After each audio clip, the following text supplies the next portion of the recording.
Salut à toutes, salut à tous, soyez les bienvenus dans Un pilote presque parfait, votre émission dérivée de votre podcast et céréales habituel, la saison des séries. Je m'appelle Junior, je suis ravi de vous retrouver pour cette nouvelle émission, j'espère que tout roule de votre côté.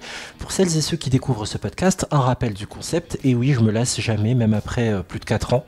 3 personnes viennent discuter uniquement du premier épisode d'une série que l'on passe en revue, scène par scène, et une fois qu'on a commenté en long, en large et en travers ce pilote, chaque participant doit lui attribuer une note entre 0 et 10. L'objectif est de vous indiquer si la série au programme mérite d'être poursuivie au-delà de l'épisode d'ouverture. À mes côtés, 2 personnes. La première, vous avez pu l'entendre ici, commenter entre autres la série The Bear. Salut Solène. Salut Junior. Est-ce que tu vas bien ? Je suis très contente, je vais très bien et je suis ravie qu'on fasse cette série aujourd'hui. Elle est tout sourire aujourd'hui, ça promet. Je crois que la série du jour y est un peu pour quelque chose. Et lui, il est venu évoquer récemment, lui aussi, The Bear et la série Bouchon dans la saison des séries. Salut Jérémy. Salut, ça va ? Oui, très bien. Et toi ? Oui, super, je suis content d'être là. Hein. J'ai moins aimé mon visionnage, mais ça va être cool. Ça y est, ça commence déjà à râler, ça promet. Allez, elle va être très très longue cette émission. Direction le 17 septembre 2007, date à laquelle débarquait sur la chaîne américaine The CW, la série Gossip Girl, une création de Josh Schwartz et Stephanie Savage, 6 saisons et 121 épisodes. La série s'est achevée le 17 décembre 2012.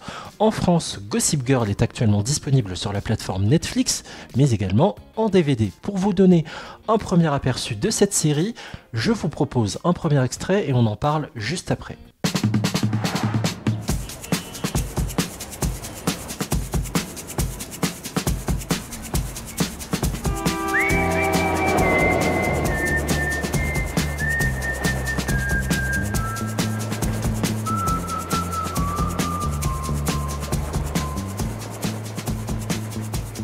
Salut jeunesse dorée de Manhattan, ici Gossip Girl. Aujourd'hui, j'ai le scoop du siècle pour vous. Une de mes meilleures indiques, Mélanie91, vient de m'envoyer cette info. Serena van der Woodsen repérée à la gare de Grand Central, ses bagages à la main. Il y a 1 an, la reine des soirées disparaissait mystérieusement pour un soi-disant pensionnat. Et tout d'un coup, la voilà qui réapparaît. Si vous ne me croyez pas, regardez par vous-même. Mélanie91 nous a envoyé une bien jolie preuve. Merci pour la photo, Mel. Pour celles et ceux qui n'ont jamais vu le teen drama Gossip Girl, Jérémy, est-ce que tu peux nous faire le pitch, s'il te plaît ? Alors sortez vos téléphones à clapet et reconnectez-vous à votre Skyblog. Gossip Girl vous embarque dans le monde cruel de la jeunesse dorée de l'Upper East Side de New York au milieu des années 2000. Au lycée privé de Constance Billard et de St. Jude, tous les étudiants sont accros aux commérages et ragots colportés par la blogueuse Gossip Girl. Notre série commence avec le retour en ville de Serena van der Woodsen, alors qu'elle était subitement partie pour un soi-disant internat il y a 1 an. Est-ce que son ex-meilleur ami Blair Waldorf va lui pardonner d'être partie sans la prévenir ? D'ailleurs, cette dernière va-t-elle enfin coucher avec son petit copain de longue date, Nate Archibald ? Puis n'oublions pas de parler de l'agresseur, je veux dire du sulfureux Chuck Bass, ou encore du très insignifiant et fauché Dan Humphrey. Ces 3 garçons semblent s'intéresser de près à Serena. Mais pourquoi ? Bien plus important, qui est donc cette Gossip Girl ? C'est le seul secret que Junior ne dévoilera jamais. Vous nous adorez, ne dis pas le contraire. Bisous bisous, Gossip pépépé. Vous avez dit que le pitch allait vous plaire. Meilleur pitch. J'adore. Meilleur pitch ever. Il a fallu attendre 4 ans et demi. Prenez-en de la graine, le reste de l'équipe. Bravo Jérémy. Avec plaisir, je me suis éclaté à l'écrire. Cette émission, je vous le dis, elle est spéciale. Au casting de ce pilote, Blake Lively, Leighton Meester, Ed Westwick, Taylor Momsen, Chase Crawford, Penn Badgley et Kelly Rutherford, entre autres. Avant d'entrer de plein pied dans ce pilote, une question classique. Je commence par la plus enthousiaste. Gossip Girl, ça représente quoi pour toi, Solène ? Elle compte un peu, beaucoup, passionnément ou pas du tout dans ta série Philly ? Alors moi, elle compte passionnément puisque c'est une de mes séries préférées. Si je devais si je devais en garder que 3, il y aurait Gossip Girl. Mais je vais expliquer pour ça avant que vous vous jetiez sous un bus. Moi, c'est une série que j'ai matée quand j'étais ado, que j'ai adoré télécharger sur Mega Upload à l'époque. J'attendais les épisodes toutes les semaines. Mon féminisme n'était pas celui qu'il est aujourd'hui. Mais je la regarde et je la revisionne très régulièrement parce que c'est aujourd'hui une série doudou en fait. Quand je vais pas bien, je mate Gossip Girl, ça tourne en boucle, je connais par cœur, j'ai pas besoin d'être hyper concentrée et ça fait du bien à mon moral quoi. Et c'est le plus important, je suis là à shamer tout le monde, mais vraiment regardez ce qui vous fait envie, ce qui vous fait du bien. Et pour prolonger ce que tu dis, Solène, je pense pas trahir un secret, notre chère camarade Alex, qui fait partie de l'équipe, elle regardait Gossip Girl en fait post-naissance de sa fille, tu vois, le temps et pendant la grossesse et post-naissance, elle avait besoin d'une série pour la détendre, la calmer, pas se prendre la tête, pas stressée, et elle regardait ça, donc ça valide à 1000% ce que tu viens d'évoquer. Ça coche toutes les cases de pas de stress, tranquille, et puis surtout qu'à l'époque, nous on savait pas qui était Gossip Girl, donc il y avait aussi ce truc de tu regardes toutes les semaines en disant peut-être que je vais enfin savoir. Peut-être, mais peut-être pas, ça a quand même duré 6 saisons cette histoire. Juste pour bien situer pour nos amis auditrices et auditeurs, est-ce que tu as déjà lu le bouquin de la romancière américaine Cecily Von Ziegesar? Absolument jamais. Bon voilà, on a l'info, c'est évidemment sur ces livres sur lesquels se base cette série sortie en 2007. Jérémy, pour toi, c'était une découverte. Juste par curiosité, pourquoi tu l'as jamais lancée avant? Je suis même étonné que madame ne t'ait pas poussé à la regarder à un moment donné. Peut-être que c'est pas son truc d'ailleurs, dis-nous. C'est pas trop son truc, ce genre de série non plus. Et moi, ça fait vraiment partie des séries dont j'avais beaucoup entendu parler pendant mon adolescence, un peu comme les frères Scott ou Dawson, mais que j'avais jamais eu envie de regarder et sur lesquels je me suis jamais vraiment tombé même dessus par hasard, quoi. Et j'ai conscience que Gossip Girl, ça a eu son petit impact sur la pop culture. Et c'est pour ça, en fait, que quand tu as proposé la série, je me suis dit, ça peut être rigolo de regarder le pilote, d'essayer de partir avec le regard le plus neutre possible, parce que vraiment, je savais quasiment rien, mais on en reparlera à la fin.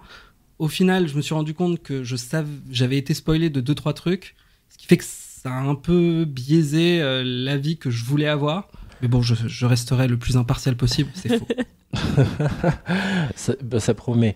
Pour situer un peu mon regard par rapport à Gossip Girl, vous savez, parfois on se raccroche à pas grand-chose avant de lancer une série. Moi, j'adorais Newport Beach. Il se trouve que les créateurs de Newport Beach sont derrière Gossip Girl, donc j'ai lancé par curiosité parce que j'aimais ça. J'ai regardé la toute première diffusion sur TF1 à l'époque. Je sais pas, ça devait être 2008-2009, donc j'avais déjà un peu plus de 20 ans. Comment dire, j'ai bien aimé. J'ai suivi quand je pouvais, il n'y avait pas de replay. Puis, je sais plus, au bout de 2 saisons, j'avais dû lâcher. Puis, j'ai repris un peu plus tard, lors des rediffusions sur TFX, de façon entrecoupée. Je voyais des bouts de saison. C'est-à-dire que c'est comme les Feux de l'amour. Vous n'avez pas trop envie de suivre le truc. Vous pouvez arriver à peu près n'importe comment.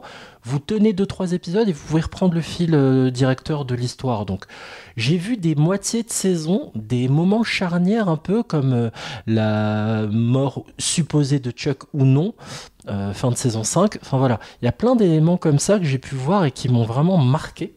Après, quelle relation j'ai? Assez distanciée, même si sur plein d'aspects, je reconnais son rayonnement et l'impact qu'elle a eu sur beaucoup de gens. C'est très dur, vous savez, je regarde des épisodes avant qu'on fasse un enregistrement bien en amont, des semaines, des mois en amont. C'était dur de revoir le pilote, hein. Je l'ai revu 3 fois, hein. C'était dur, c'était très dur. Mater ça dans les années 2020, c'est un délire. Après, il y en a comme moi qui regardent ça par plaisir, même encore aujourd'hui. Le pilote, je le connais par cœur, quoi. On va voir quand même qu'en plus, il a des qualités, quelque part. On va fouiller, mais on va les trouver. Le pilote de Gossip Girl.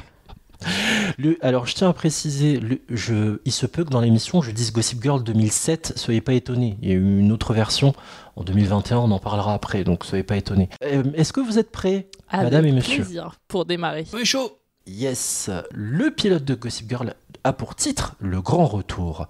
Le pilote s'ouvre sur un montage très cut où se succèdent plein de lieux incontournables de New York, la Statue de la Liberté, Central Park, la fontaine Bethesda, l'Empire State Building, jusqu'à rejoindre la fille du train, une jeune femme blonde dans un train, côté fenêtre, et on découvre le visage de qui?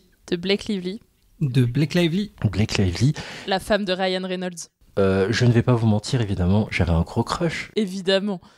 Évidemment, Serena Van Der Woodsen, au moment de son arrivée dans la gare de Grand Central, on a la voix d'une certaine Gossip Girl. Elle se présente ainsi, elle nous donne des infos obtenues grâce à une indique, et on apprend que Serena is back, bitches. Elle revient à New York après avoir disparu pendant un an, soi-disant partie dans un pensionnat. En parallèle, on a Rufus Humphrey qui accueille ses enfants ados, Dan et Jenny. On apprend qu'il est séparé de leur mère. Les ados reviennent de leur week-end chez elle et on sent que tout n'est pas réglé.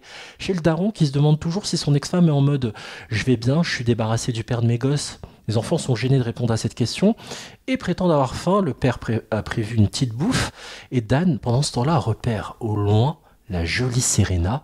Gossip Girl parle de Dan en mode le garçon solitaire, le mec que personne ne connaît, et ce dernier, lui, totalement halluciné de voir Serena dans la gare. Déjà, ce passage-là, est-ce que vous avez des choses à évoquer, des choses qui vous ont inspiré? Solène. Ce qui est important de dire, c'est que c'est la première fois que Gossip Girl va parler de Dan, et du coup c'est à ce moment-là qu'il est introduit sur ce blog anonyme et qui va petit à petit pouvoir faire parler de lui, quoi. J'ai noté, waouh, quelle beauté Blake Lively dans ses premières minutes, enchaînement de scènes plutôt bien faites et bonne idée d'avoir mis en ouverture, en fond musical, Pete, Björn and John, le groupe suédois. Et ce fameux titre, ces sifflements que tout le monde connaît en fait. Hi, Serena. So good to see you. Come, we're about to have dinner. I'll set a place for you at the table next to Blair. Yeah, actually, there's somewhere I have to go. You're leaving? Yeah, I don't feel well. I just wanted to come by and say hi. I'll see you at school tomorrow. School. So I guess she's back for good. Didn't you know she was coming? Of course I did. I just wanted it to be a surprise. Word is that S bailed on B's party in under 90 seconds and didn't even have one limoncello. Et si on se faisait une petite sauterie? Parce qu'en fait, le pré-générique se poursuit en arrivant chez Blair. Alors, on repassera un peu sur le lieu de cette fête chez Blair parce que ça ressemblera pas du tout à ça par la suite, l'appartement où elle vit.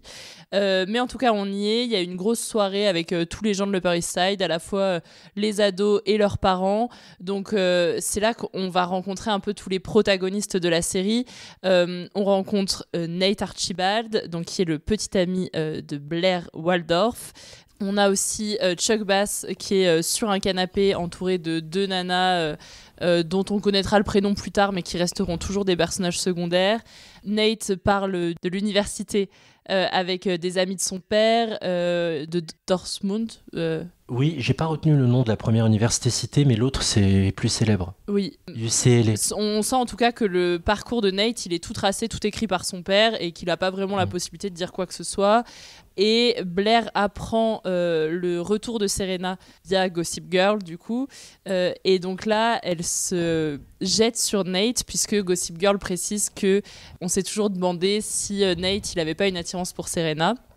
Donc Blair se jette sur Nate, qui est son petit ami de toujours, pour enfin avoir un rapport sexuel avec lui, puisqu'ils n'en ont jamais eu. Pendant ce temps, Serena arrive à la soirée et elle va casser le plan de Blair, puisqu'à peine arrivée, la mère de Blair lui dit « Hello, Serena est arrivée ». Nate s'enfuit presque de la chambre pour retrouver Serena. Mais Serena, elle n'est pas là pour ça, elle est là pour parler à sa mère. Elle veut elle veut avoir des infos sur quelqu'un, mais à ce moment-là, on ne sait pas trop qui. Sa mère lui dit on en parlera plus tard. Serena et Blair se parlent très vite fait, mais on sent qu'il y a de la tension. Et Serena s'en va. Elle arrive ensuite dans un autre établissement qui ressemble à un hôpital, à un centre, et elle dit qu'elle vient visiter son frère. Oui, beaucoup de choses dans ce passage. C'est vrai que beaucoup de personnages qui arrivent d'un coup. J'aimerais bien t'entendre, Jérémy, là-dessus, sur l'installation, dans ces premières minutes, de tous ces visages qui vont devenir récurrents pour nous. Déjà, ce que je retiens de cette scène, c'est que de tous les protagonistes, on ne sait pas grand-chose sur eux, mais déjà, on sait qu'ils ont des parents riches, snobinards, qui délaissent très clairement aux enfants, ou en tout cas qui contrôlent vraiment tout leur avenir, ou même la manière dont ils ont de s'habiller. La mère de Blair, elle voulait savoir comment sa fille était habillée pour pouvoir faire d'elle son mannequin publicitaire. Le père de Nate, tu l'as dit, Solène, il a déjà son plan tout tracé pour ses études. Et déjà, on voit que malgré la richesse, malgré l'opulence, ils sont pas en super santé mentale, on va dire. C'est clair. Et ils sont beaucoup sous une forme de contrainte. En effet, engoncés dans les volontés, les vœux, les désirs de leurs parents, un peu comme des parents avec une enfant qui peut devenir une grande chanteuse, faire carrière, etc. C'est comme s'ils projetaient leurs désirs à eux sur leurs enfants. Ma fille, c'est ma meilleure ambassadrice quand même, elle doit être habillée impeccablement. Enfin bref, il y a plein de choses là-dessus. Ce qui est marrant quand on connaît la suite de la série, c'est qu'en fait, les parents, ils sont déjà tous introduits en à peine 2 minutes de pilote. Il y a que les parents de Chuck qu'on connaît pas, mais en fait, ça colle aussi à son personnage et à ce qui va se passer ensuite du fait qu'on les connaît pas tout de suite. Mais par contre, une petite précision sur la mère de Blair qui apparaît dans le pilote, c'est la seule et unique fois qu'on voit cette actrice. C'est plus la même. Ouais. Après, l'actrice est remplacée par une autre qui va aussi apporter quelque chose au personnage, parce que là dans le pilote elle est vraiment très méchante, alors que Eleanor Waldorf, la mère de Blair, moi c'est un personnage que j'aime bien parce que elle est à la fois très sèche et en même temps très compréhensive, et elle apporte beaucoup d'amour à sa fille dans le reste de la série. Donc je trouve que dans ce pilote, à chaque fois je me dis mais qui est cette personne ? C'est vrai qu'on la voit évoluer, elle amène une dose de rondeur, de gentillesse et de délicatesse, et en plus, quand on sait de quel cercle elle vient, quand elle se met en couple avec Cyrus bien plus tard, ça la rend encore plus sympa et humaine, contrairement à ce qu'on dépeignait dans les premières saisons, et ça c'était très cool. Donc voilà, tu vois, j'ai quand même des beaux restes de cette série. Et tiens, c'est drôle parce que celui qu'on voit à l'image au moment où Gossip Girl se présente, c'est Dan hyper concentré sur les infos données par Gossip Girl, sur Serena. Bon, je vous propose d'écouter, évidemment, ça dure que quelques secondes, le générique culte de la série Gossip Girl. Where is she buried, Serena? And who am I? That's not a secret I'll never tell. You know you love me. XOXO. Gossip Girl. Allez, on y va. Chapitre 1. Une TS et un malaise familial. Ouais, donc on est le lendemain matin. Serena a passé la nuit à l'hôpital au chevet de son frère. Et quand il se réveille, on voit tout de suite qu'il a des bandages au poignet. Mais il a l'air d'aller plutôt bien. Vu qu'elle était absente, elle s'excuse d'avoir été une mauvaise sœur. C'est pas trop en quoi, mais en tout cas, elle a de la culpabilité envers son frère. Eric lui en veut pas. Eric, c'est le nom de son frère. Et leur mère arrive immédiatement. Elle a pas l'air très compatissante en fait. Et Serena voudrait prendre un petit déj avec son frère, mais il est hors de question que son frère sorte à la vue de tous. Elle a dit à tout le monde qu'il était à Miami chez une tante. Il est hors de question que qui que ce soit sache que son fils a tenté de se suicider. Ce serait une mort sociale. Et puis elle lui dit que la vie est devenue hyper difficile après le départ de Serena. On ne sait pas en quoi. Je ne sais pas en quoi l'absence de sa fille aurait rendu sa vie plus compliquée, mais en tout cas, on sent qu'il y a vraiment un gros ressenti entre les deux. Et on passe tout de suite dans une autre famille, chez les Humphrey. Donc on voit le père qui s'appelle Rufus, qui prépare le petit-déj pour ses enfants. On voit Jenny qui est en train de méticuleusement préparer des invitations pour une soirée apparemment très sélecte. On apprend dans cette scène que leur père était la vedette d'un groupe de musique dans les années 90. C'est un gros ringardos. Ouais, voilà. Mais c'est assez drôle parce que tout le monde se taquine gentiment. Dan se moque de son père parce qu'il est fier d'être dans un magazine qui considère son groupe comme des grands oubliés. T'as Jenny qui tease Dan parce que hier soir, il lisait en long et en large tous les détails à propos de Serena sur le blog Gossip Girl. Alors que lui, il nie tout en bloc. C'est vraiment un truc pour les gonzesses, quoi. Précis, c'est ça qu'il dit. Hein. Ah ouais, en VF, il y a vraiment des expressions d'un autre temps qui sont géniales. Et puis après, même Jenny s'en prend plein la figure parce que elle accepte de se faire exploiter pour réaliser ses invites juste pour pouvoir avoir le droit d'aller à cette soirée. Et voilà, en tout cas, on apprend que Jenny et Dan, ils vont en école privée avec plein de gens clairement ne vivent pas dans le même monde qu'eux. Pour cette raison, ils sont pas hyper populaires. Est-ce que vous avez des observations à faire sur ce côté deux salles, deux ambiances ? Moi j'aime bien ce parallèle en fait où d'un côté t'as la famille très riche mais où rien ne va, ils font que s'engueuler, la mère elle en a rien à faire que son fils il ait fait une TS et de l'autre côté t'as une famille pauvre, et je mets de gros guillemets parce qu'ils ont quand même un très grand loft à Brooklyn. Leur appart est incroyable.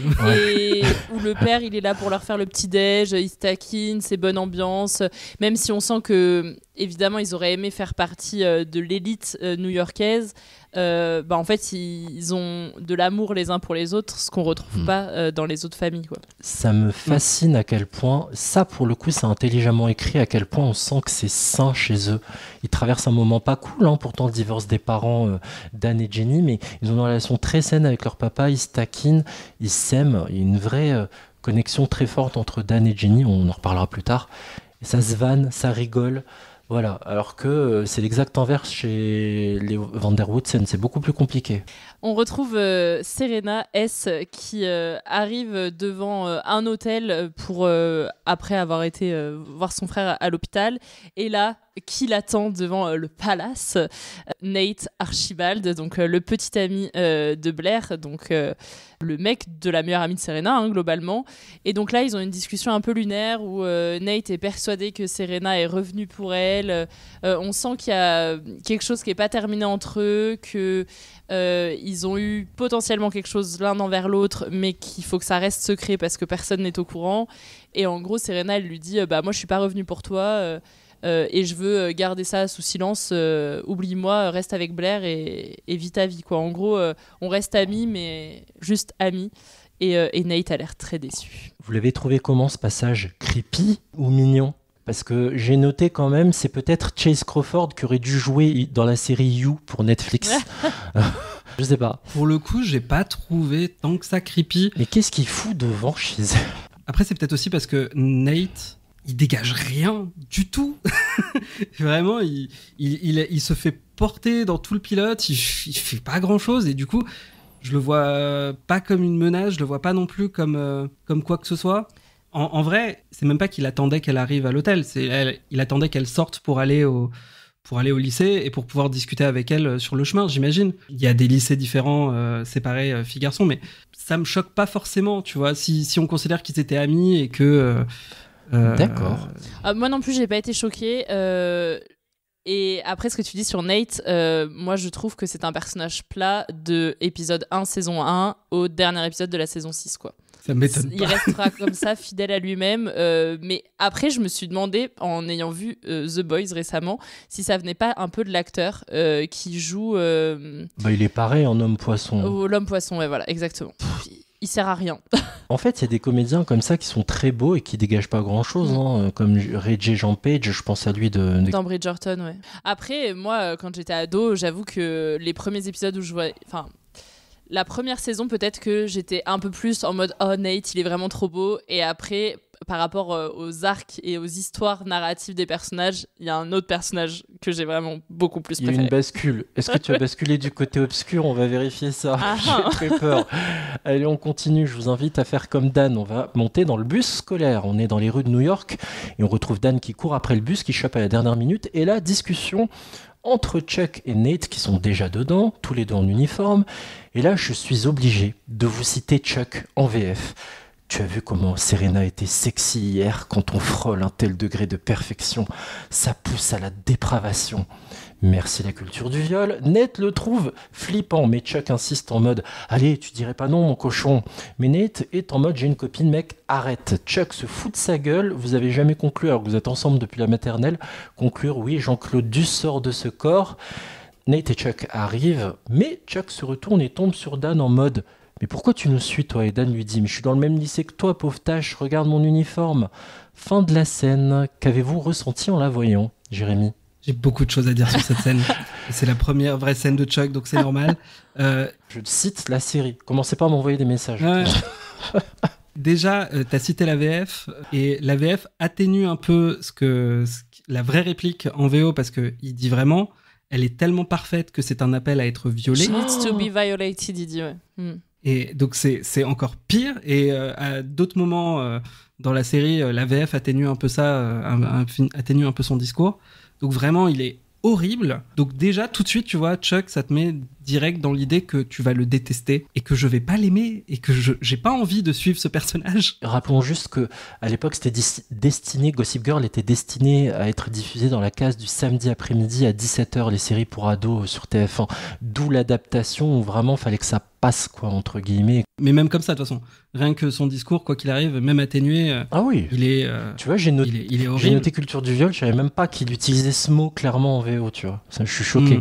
Mais sinon, moi, la vraie question sur cette scène, c'est pourquoi est-ce que ces mecs ultra riches prennent le bus ? Ils ont pas des chauffeurs, normalement. Eh ben merci.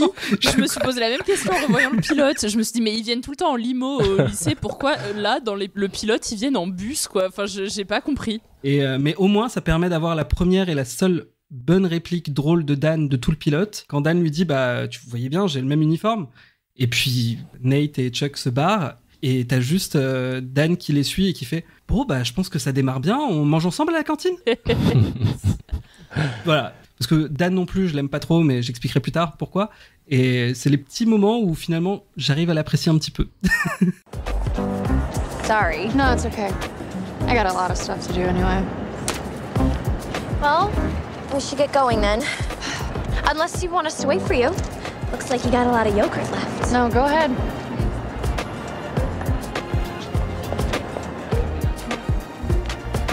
Blair, think we can meet tonight? I'd love to.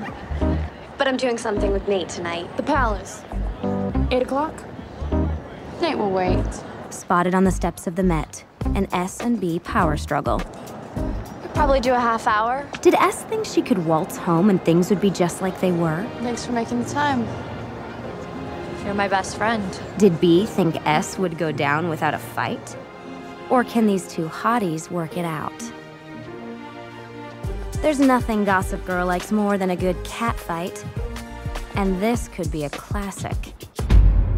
Le chapitre suivant, je l'ai baptisé sobrement B et S. Et là, on arrive sur un des lieux emblématiques de la série. On est devant le Met et sur les marches du Met. Jenny donne les invitations qu'elle a soigneusement préparées à Blair et à ses deux groupies dont on ne connaît pas le nom. Grâce à ça, elle gagne le droit de venir à la soirée Kiss on the Lips. Donc en français, ça doit être baiser sur les lèvres, je crois, la traduction. C'est ça. Serena arrive sur ces entrefaites après les avoir cherchées à la cantine. Et là, on sent déjà qu'il y a une tension parce qu'elles ne se sont pas parlé de savoir où elles allaient manger, nanana. Elle se présente à Jenny, donc elles font connaissance, mais surtout, elle voit qu'il y a des invitations. Elle dit « Ah, c'est quoi cette soirée ?» Et Blair lui dit « Tu n'es pas invitée. » Donc là, Serena, elle fait « Ok. » Enfin, elle va pas bien chercher plus loin.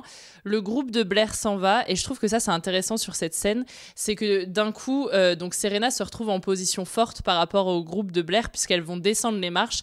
Donc Serena se retrouve en position dominante et là, elle dit à Blair on se voit ce soir. On sent qu'elle a besoin de régler ses comptes. Blair lui dit non, j'ai un truc à faire avec Nate. Et Serena, elle cherche même pas à comprendre. Elle lui dit 18h au bar du Palace. Point à la ligne, et Blair elle fait bon ok, je vais voir ce que je peux faire pour trouver un créneau dans mon emploi du temps, et pendant ce temps on a toujours Gossip Girl qui fait des commentaires sur Spotted, des querelles entre Serena et Blair sur les marches du Met quoi. Repéré sur les marches du Met, B et S se crépant le chignon. J'ai baptisé le chapitre ainsi parce que ce qui m'avait interpellé, j'avais jamais vu ça dans les séries, des gens qui s'appellent juste par la première lettre de leur prénom, et je trouvais ça trop stylé moi. Bah ouais, moi aussi. Ouais, la tension bien sûr, mais je vous laisse d'abord en parler. Jérémy. Ouais, elle est chouette cette scène. Ça te met vraiment dans l'ambiance, le petit catfight. J'aime bien aussi le petit sourire poli entre Jenny et Serena quand Jenny doit partir et qu'elle comprend qu'elle ne veut pas se mêler de toutes ces histoires et Serena veut pas qu'elle soit mêlée non plus à tout ça. Par contre, un truc moi que j'avais pas du tout compris, c'est je croyais qu'on était encore le matin. Comme on les voyait, moi pendant tout le pilote, je pensais qu'on allait les voir en cours ou quoi que ce soit. Et en fait, du coup, à ce moment-là, je croyais qu'on était vraiment dans la continuité, qu'on était le matin. Et c'est au 2e ou 3e visionnage que j'ai compris que c'était le midi. C'est la pause déj. Ouais. Puisqu'elle est en train de manger son yaourt. En français, son dessert. Mais en tout cas, j'ai oublié de dire quelque chose. Cette scène, elle pose aussi le cadre des looks de la série. Parce que du coup, on a tout le monde qui est en uniforme.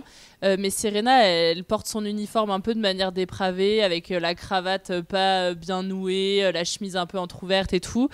Et on a Blair qui est hyper carré avec son serre-tête. Et ça, c'était vraiment les looks emblématiques. Nous, dans la cour dans la cour au lycée et au collège, c'était vraiment les looks un peu de Blair et les looks de Serena, celle qui mettait des serre-têtes, des machins. Et donc là, c'est aussi très très emblématique de la série et ce qu'on retrouvera par la suite, quoi. C'est exactement ce que j'ai noté. J'adore la tenue de Serena en mode j'ai mon uniforme mais je noue pas ma cravate comme il le faut. Il y a un côté relâché et distancié face à la rigidité de l'uniforme. Un peu à la Britney Spears. J'ai noté ça et j'ai trouvé ça très très cool. Et ce que j'aime, on peut reprocher beaucoup de choses au teen drama, de pas être subtil. Ah oui, aujourd'hui, subtilité zéro, comme d'hab. Mais dans la mise en scène, il y a des moments, à force de faire des pilotes, je deviens zinzin avec cette émission, c'est n'importe quoi, mais à force de faire des pilotes, j'aime beaucoup comment on nous dresse le mur qui s'érige entre des personnages. L'ascendant pris par l'une puis par l'autre lors de la scène est très bien fait avec d'abord cette position vue du dessus en plongée de Blair sur Serena puis l'inverse, c'est magnifique. Ça me rappelle quand dans le pilote de Dawson tu as Michelle Williams, donc Jen, qui se met entre Joséphine Potter et Dawson pour dire je me mets entre vous, vous êtes amis depuis longtemps, il se passe rien, ça tombe bien, j'ai envie de me rapprocher de Dawson, donc je vais me mettre entre vous et on va être tous copains. Et voilà, ça j'adore comment les teen dramas arrivent à nous installer ça et on sait que ça va être un fil directeur pendant toute la saison. Et ça c'est très cool. Direction les rues de New York. Oui, j'imagine qu'on est en fin de journée. Dan accompagne son père, accroche des affiches pour son concert pour le week-end prochain. On continue un peu cette façon dans cette famille de se moquer un peu les uns des autres. Dan encourage son père à ouvrir une page MySpace pour son groupe plutôt que d'accrocher des affiches sur des poteaux random. MySpace. Ouais, c'est ça. Ouais, non, ça te remonte à loin. Hein. Surtout même quand tu vois les téléphones à clapet et tout. J'ai pas 30 ans, j'ai pas connu. Son père trouve que les artistes de nos jours s'occupent trop de leur présence en ligne plutôt que de jouer vraiment de la guitare. C'est un vrai puriste, quoi. Et c'est à ce moment-là que Dan reçoit un texto de sa sœur. Il doit débarquer en urgence, sans autre précision qu'une adresse. Alors il abandonne son père direct et il rejoint Jenny dans une boutique de vêtements. C'était ça l'urgence urgente. Jenny ne sait pas quoi se mettre pour la soirée. De son côté, t'as Serena qui kidnappe son frère, avec la permission de l'infirmière, heureusement, pour faire du shopping. Elle a passé une journée affreuse, on vient de le voir, et elle a besoin de décompresser. Et comme par hasard, ils se retrouvent dans le même magasin. Serena en profite pour filer l'invitation qu'elle a réalisée pour... Jenny en profite pour filer l'invitation qu'elle a réalisée pour Serena en loose day, pendant les cours. Jenny voulait présenter son frère à Serena, mais évidemment ce grand lâche est parti immédiatement se cacher. Et avant de partir, Serena offre un conseil à Jenny pour la remercier. Cette robe rouge que tu portes là, elle tirait encore mieux en noir. Elle est sympa quand même, Serena. Est-ce que tu valides cet adjectif que je viens d'utiliser pour la qualifier, Solène ? Ah oui, elle est. En fait, dans le pilote, elle montre son côté gentil.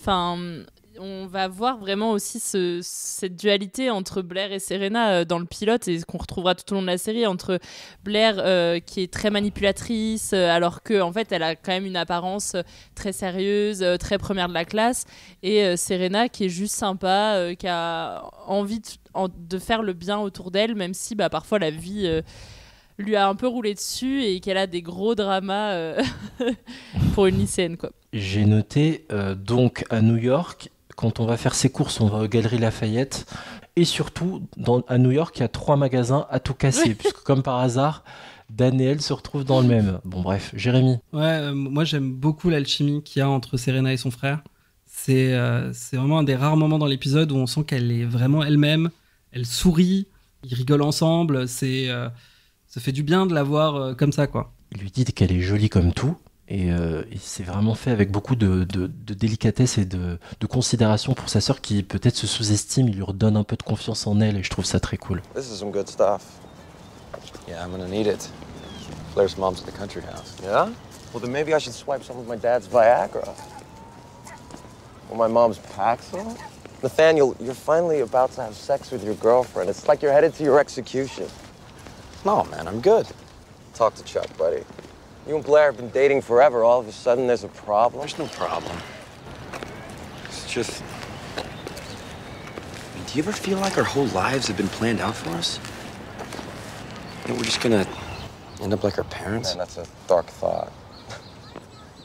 You know, aren't we entitled to choose just to be happy? Look easy, Socrates. What we're entitled to is a trust fund. Maybe a house in the Hamptons, a prescription drug problem. But happiness does not seem to be on the menu. So smoke up and seal the deal with Blair, because you're also entitled to tap that ass. Chapitre suivant, j'ai envie de fumer un pet. Ouais, bon. Discussion entre Nate et Chuck qui fument un joint. On apprend que Nate et Bee Blair seront seuls chez elle. Alors là, encore trigger warning. Je cite Chuck. Je peux voler un stimulant à mon père si tu veux, ou un tranquillisant à ma mère. J'ai besoin de vos lumières, les amis. Qu'est-ce qu'il veut faire avec ça? On va voir ensemble juste après. Chuck comprend pas pourquoi Nate tire une tête d'enterrement et pourquoi je sens comme un malaise, mec. Nate se demande s'il va pas finir comme ses parents. En VF, il cite du Socrate, j'ai halluciné. Ned veut être heureux, mais pour Chuck, le bonheur, c'est pas pour notre palmarès à nous. Nous, on aura de l'héritage, une grosse baraque, on fera peut-être de la rehab. Mais vas-y, prends un pet et va baiser avec Blair, parce que sache que toi aussi t'y as droit. Voilà, bref, j'ai besoin de vos lumières, j'ai rien compris à cette scène. Solène. Bah, en vrai, Nate, il dit à Chuck que ce soir c'est prévu qu'il couche pour la première fois avec Blair. Ça se voit sur sa tête qu'il a pas du tout envie. Et Chuck, qui lui a couché avec toutes les filles de New York, est un peu en mode mais mec, t'attends ça depuis la maternelle, let's go. Et si t'y arrives pas, prends un cacheton quoi. Voilà, mais je comprends pas le tranquillisant et le stimulant en fait. J'ai eu ça en VF, je sais pas ce que vous avez en VO. C'est parce que en VO, il dit soit il lui propose le Viagra de son père. Donc, si jamais t'as des soucis, tiens, tu peux avoir du Viagra. Sinon, il lui propose les somnifères de sa mère. Oui. Pas pour pour endormir Blair et pouvoir violer Blair quand elle dort, quoi. C'est bien ce qui me semblait. Bah, Chuck reste fidèle à Chuck. Quel enfer. Donc, on retrouve Serena et Blair au bar. Discussion entre filles. On apprend ce que devient la mère de Blair, peu importe.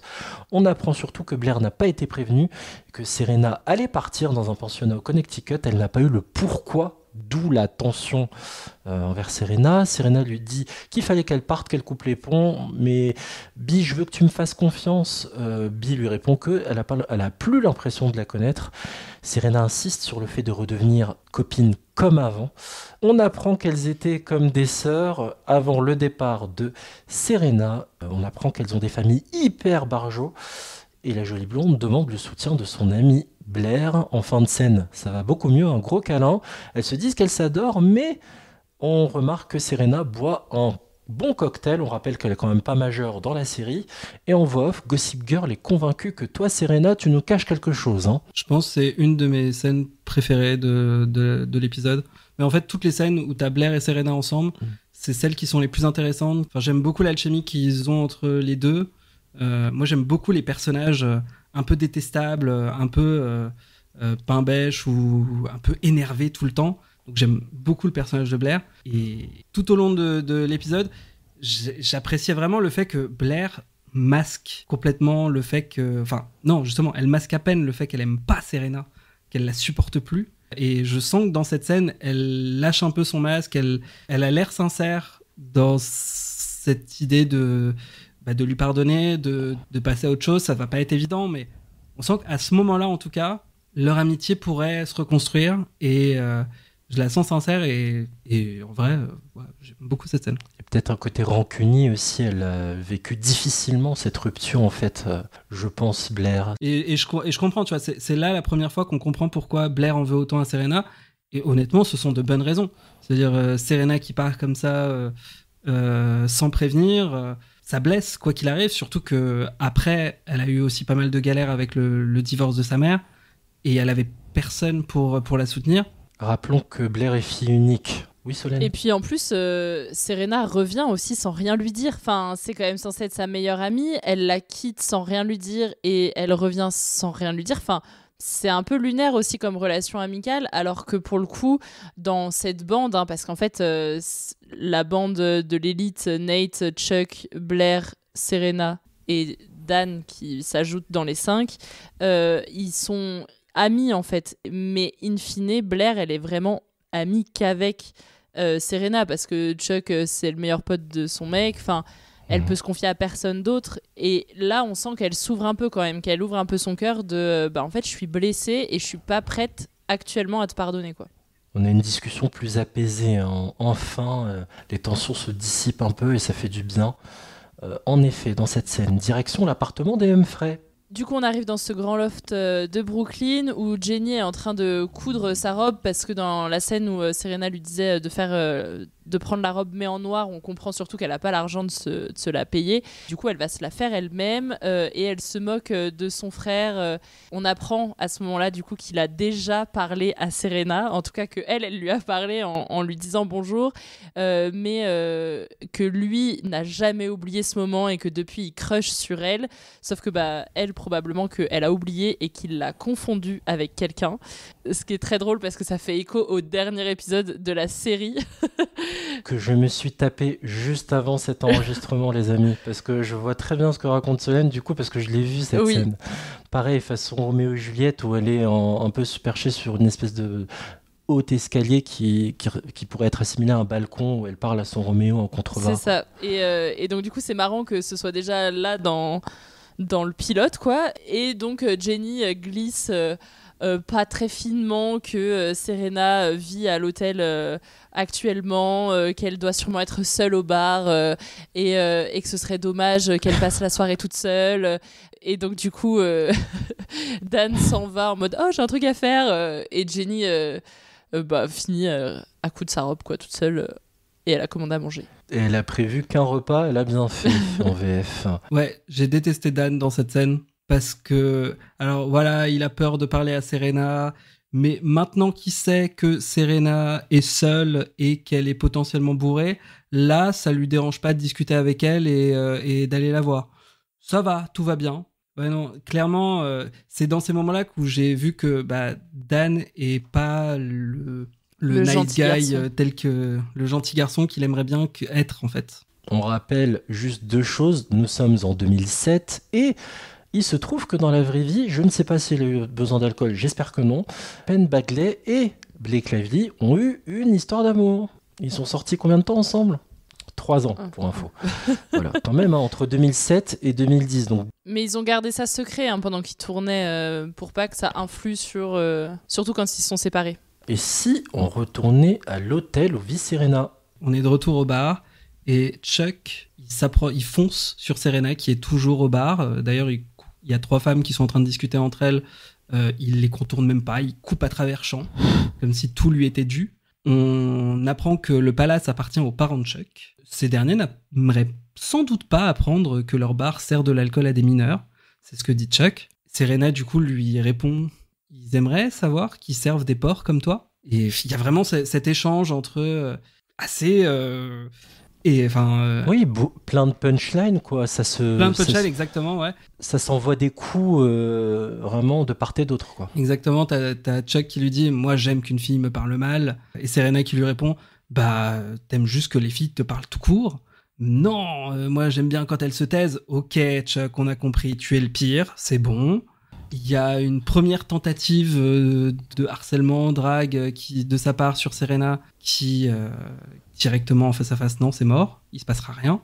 Mais Serena a faim, elle boit avec le ventre vide depuis un bon moment. Donc Chuck arrête d'être un con pendant 2 minutes et lui propose d'aller en cuisine et de demander qu'on prépare un grilled cheese à l'huile de truffe, ce qui est apparemment un des plats préférés de Serena. Je suis pas très fan d'huile de truffe, mais un bon grilled cheese, ça peut être pas mal quand même. Et ensuite, on va avoir entrecoupé Nate qui arrive chez Blair.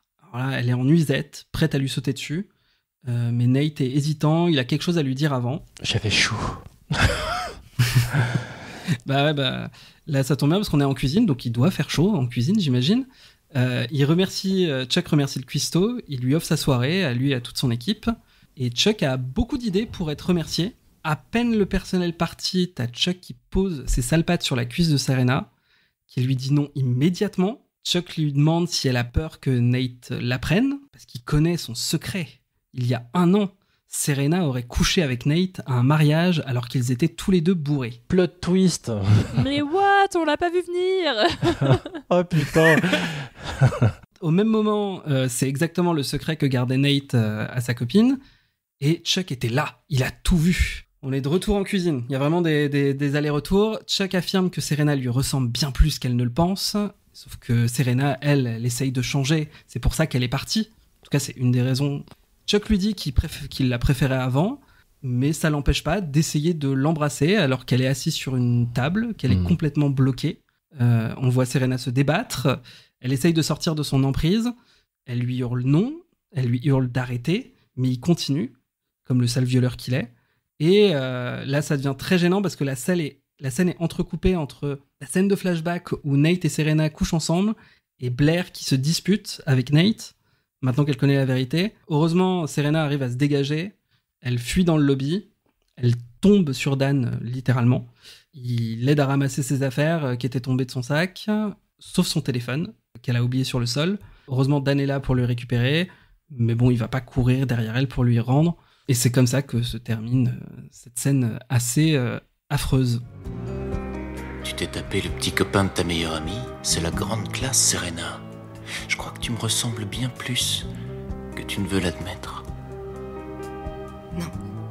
Non, ça c'était avant. Depuis j'ai changé. Je te préférais avant. Non, lâche-moi. Non. Arrête. J'en étais sûre, je savais que tu me cachais quelque chose, tire-toi. Chuck, non.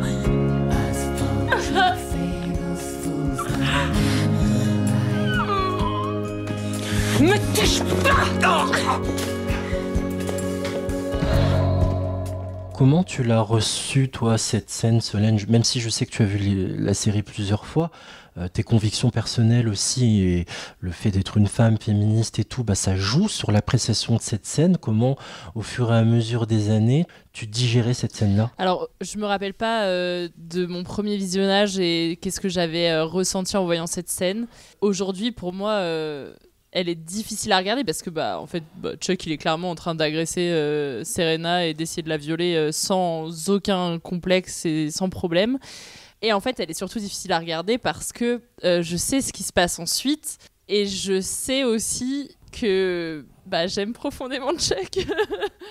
Et du coup c'est difficile parce que je sais quelle merde c'est, quel personnage il est et cette personne, j'ai pas envie de la côtoyer dans la vraie vie. Mais en fait, comme ils ont réussi à écrire la suite, mon cœur, il appelle toujours Chuck, quoi.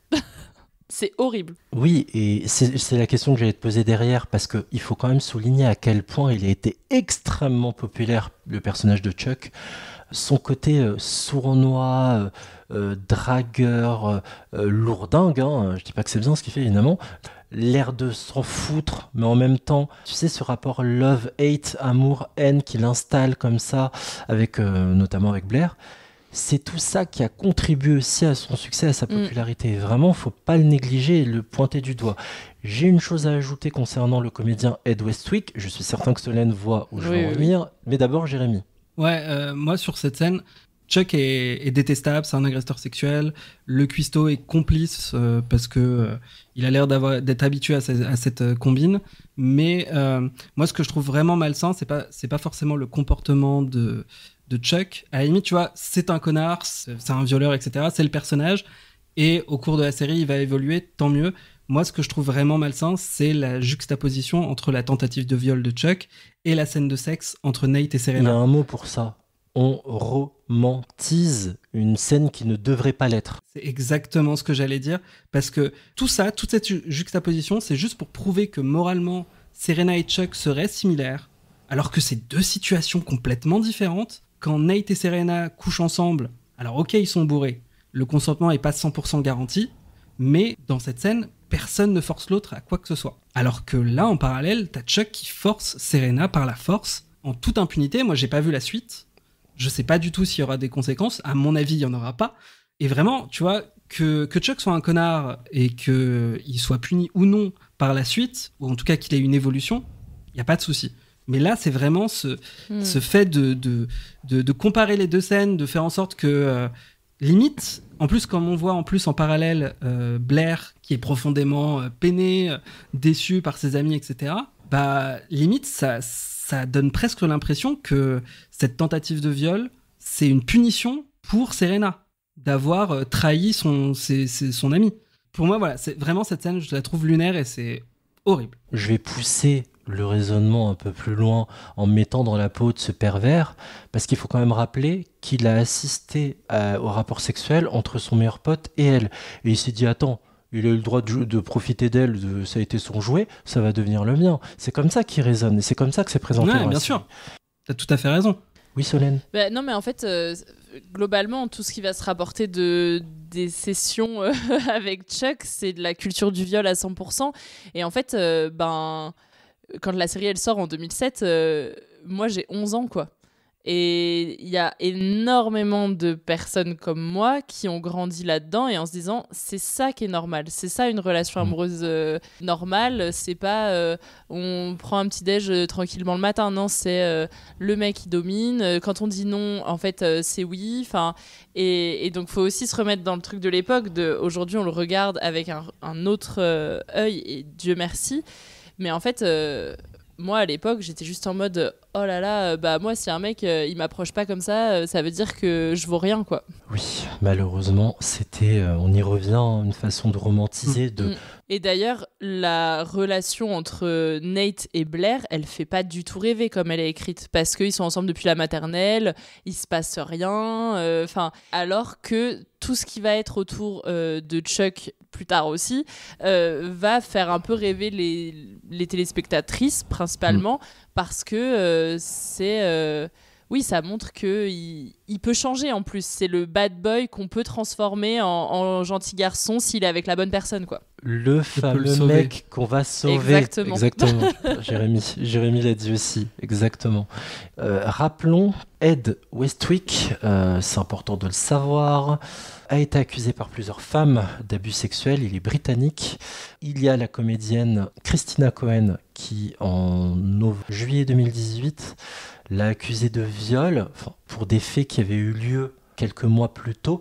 Elle avait été rapidement suivie aussi par d'autres comédiennes pour des faits remontant à 2014. Il y a eu une enquête et finalement, le comédien n'a pas été poursuivi. Surprenant. Je ne fais que parler factuellement. Non, mais ça brise des carrières. Pardon. Voilà, ça brise des carrières, tout ça. Sébastien Coé, Europe 2, tout ça. Ça m'a rendu fou, ça. Bref. Pas de politique dans mon podcast. On peut y aller là. Mais un dernier truc sur toute cette scène. Cette scène aussi m'a fait réaliser un truc terrifiant, c'est que Serena ne peut jamais avoir un seul moment de répit. Ses moindres faits et gestes sont traqués par les pions de Gossip Girl. Elle peut pas être posée quelque part sans être géolocalisée. Et au final, là, quand tu essayes juste de remettre à plat cette scène, t'as Gossip Girl qui a vu qu'elle était au bar, et on a donc deux mecs qui ont foncé vers ce bar pour aller lui parler et pour aller la pécho, en fait. Et parce que c'est la hit girl et elle fait son grand retour.